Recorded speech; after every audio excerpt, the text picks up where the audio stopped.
ദൈവനാമത്തിന് മഹത്വമുണ്ടായിരിക്കട്ടെ. ഇന്നത്തെ ചിന്തയ്ക്കായി തിരഞ്ഞെടുത്തിരിക്കുന്ന വേദഭാഗം വിശുദ്ധ യോഹന്നാൻ്റെ സുവിശേഷം 12-ാം അധ്യായം 24 മുതൽ 36 വരെയുള്ള വാക്യങ്ങളാണ്.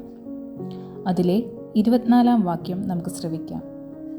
ആമേൻ ആമേൻ, ഞാൻ നിങ്ങളോട് പറയുന്നു, ഗോതമ്പ് മണി നിലത്ത് വീണ് ചാകുന്നില്ല എങ്കിൽ അത് തനിയെ ഇരിക്കും, ചത്തുവെങ്കിലോ വളരെ വിളവുണ്ടാകും. 4 സുവിശേഷങ്ങളിൽ അവസാനം എഴുതപ്പെട്ടു എന്ന് വിശ്വസിക്കുന്ന വിശുദ്ധ യോഹന്നാൻ്റെ സുവിശേഷം വളരെ വിശേഷതകൾ നിറഞ്ഞതാണ്. ആശയം, ആവിഷ്കരണം, പ്രതിപാദനം എന്നിവയിലെല്ലാം ഈ സുവിശേഷം വേറിട്ട് നിൽക്കുന്നു. പ്രസ്തുത ഭാഗത്ത് യെരുശലേം ദേവാലയം സന്ദർശിക്കാൻ വന്ന ചില യവനന്മാർ യേശുവിനെ കാണണമെന്ന ആഗ്രഹം ഫിലിപ്പോസിനെ അറിയിക്കുന്നു. ഫിലിപ്പോസും അന്ത്രയോസും ചേർന്ന് ഈ വിവരം യേശുവിനെ അറിയിക്കുന്നു. ഈ സമയം തൻ്റെ ക്രൂശീകരണത്തിനുള്ള സമയം അടുത്തിരിക്കുന്നു എന്ന് യേശു അവരോട് പറയുന്നു. താൻ മരിക്കേണ്ടതിൻ്റെ ആവശ്യകതയെക്കുറിച്ച് ഗോതമ്പ് മണിയുടെ ഉപമയിലൂടെയാണ് അവരോട് പറയുന്നത്. ഇവിടെ ക്രിസ്തു തന്നെ ഒരു ഗോതമ്പ് മണിയോടെയാണ് സാദൃശ്യപ്പെടുത്തിയിരിക്കുന്നത്. ഇവിടെ 2 തരത്തിലുള്ള ഗോതമ്പ് മണികൾ തമ്മിലുള്ള താരതമ്യമാണ് നടക്കുന്നത്. ഒന്ന് നിലത്ത് വീണ് അഴിയുന്നു, തൽഫലമായി അനേക മടങ്ങ് അത് പെരുകി വരുന്നു.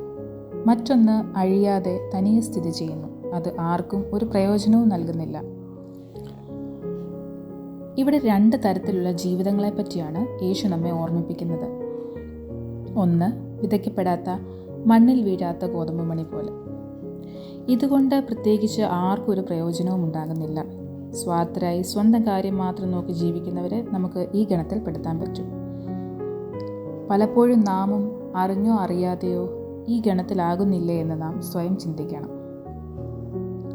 രണ്ടാമതായി, നിലത്ത് വീണ് അഴിയുന്ന ഗോതമ്പ് മണി പോലെ. പാപികൾക്ക് വേണ്ടി തൻ്റെ ജീവനെ ബലിയർപ്പിച്ച ക്രിസ്തുവാണ് ഇതിന് ഏറ്റവും ഉത്തമമായ ഉദാഹരണം. ഇത്തരത്തിലുള്ള ചിലരെങ്കിലും ഇന്ന് ജീവിക്കുന്നത് കൊണ്ടാണ് നമ്മുടെ ഈ ലോകം നിലനിന്ന് പോകുന്നത്. സ്വാർത്ഥത വെടിഞ്ഞ് പലതും നഷ്ടപ്പെടുത്തി എളിമപ്പെട്ട് മറ്റുള്ളവർക്കായി ജീവിക്കുന്നവർ. ഈ ജീവിതം ലോകത്തിൽ ധാരാളം ഫലം പുറപ്പെടുവിക്കുകയും തൻ്റെ ജീവനും ജീവിതവും നിത്യതയ്ക്ക് വേണ്ടി കാത്തു സൂക്ഷിക്കുകയും ചെയ്യുന്നു. 2 ചെറിയ ചിന്തകളാണ് ഇന്നിവിടെ ധ്യാനിച്ചത്. നാം ഓരോരുത്തരും മാതൃകയാക്കേണ്ടത് നിലത്ത് വീണഴിയുന്ന ഗോതമ്പ് മണിയെയാണ്. നാം ഈ ലോകത്തിൽ ജീവിക്കുമ്പോൾ സ്വാർത്ഥതയിൽ മുങ്ങിപ്പോകാതെ മറ്റുള്ളവർക്കായി എന്തെങ്കിലുമൊക്കെ ത്യജിക്കാൻ, അവർക്ക് ഒരു ആശ്വാസമാകുവാൻ കഴിയണം. എന്നാൽ മാത്രമേ നാം നിത്യജീവൻ അവകാശികളാകൂ. ഇത് നമ്മെ ബൈബിൾ ഓർമ്മിപ്പിക്കുന്നു. മദർ തെരേസ, മഹാത്മാഗാന്ധി തുടങ്ങി അനേകം പേർ തെളിച്ച വഴിയിലൂടെ നമുക്കും യാത്ര ചെയ്യാം. തൻ്റെ കുഞ്ഞാടുകൾക്കായി സ്വന്തം ജീവൻ വെടിഞ്ഞ് ക്രിസ്തുവിനെ മാതൃകയാക്കി നമുക്ക് ജീവിക്കാം. ഒരു നിമിഷം പ്രാർത്ഥിക്കാം.